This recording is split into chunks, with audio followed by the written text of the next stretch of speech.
কখনো কি ভেবেছেন এই নীরব জায়গাটাই একদিন আমাদের শেষ ঠিকানা হবে? আজ এখানে বাতাস শান্ত, পাখিরা নীরবে উড়ে যায়, সব কিছু যেন থেমে আছে। কিন্তু এই নীরবতার ভেতর লুকিয়ে আছে একটা ভয়ঙ্কর সত্য। এই কবরগুলো কখনো কারো ঘর ছিল, কখনো কারো স্বপ্ন ছিল, কখনো কারো অহংকার ছিল। আজ তারা শুধু মাটির নিচে।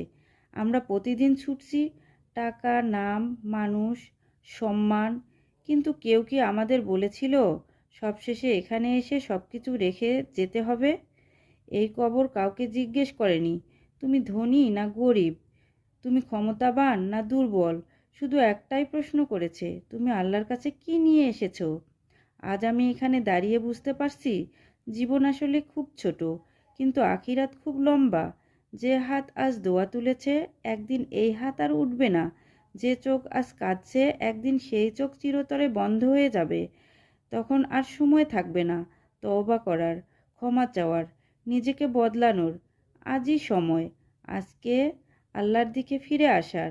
আজই সময় অন্যায় ছেড়ে দেওয়ার। আজই সময় হৃদয়টা পরিষ্কার করার। কারণ এই কবর আমাদের মনে করিয়ে দেয় শেষ কথা মৃত্যু নয়, শেষ কথা হলো আখিরাত। যে প্রস্তুত তার জন্য কবর শান্তি, আর যে অপ্রস্তুত তার জন্য কবর সতর্কবার্তা।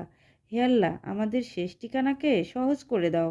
আমাদের জীবনটাকে এমন বানাও যাতে এই কবর আমাদের জন্য ভয়ের না হয়, শান্তির হয়।